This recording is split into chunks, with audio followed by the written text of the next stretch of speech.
বিধানসভা নির্বাচনে তৃণমূলের হার আর বিজেপি সরকারের ক্ষমতায় আসা, তৃণমূলের এই ভরাডুবির পর থেকে কি ছবি দেখা যাচ্ছে? শহর থেকে জেলায় শুধুই পদত্যাগের হিড়িক দেখা যাচ্ছে।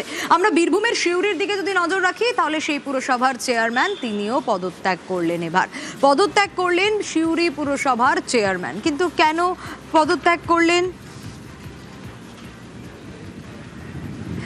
এবার সিউড়ি পুরসভার চেয়ারম্যান উজ্জ্বল চট্টোপাধ্যায় পদত্যাগ করলেন। কি কারণ দেখালেন তিনি? সুপ্রতিম রয়েছে আমার সঙ্গে। সুপ্রতিম, কি কারণ দর্শালেন? কারণ বিভিন্ন জায়গায় আমরা শহর থেকে জেলা দেখছি এক এক অজুহাতেই পদত্যাগ করে দিচ্ছেন নেতারা।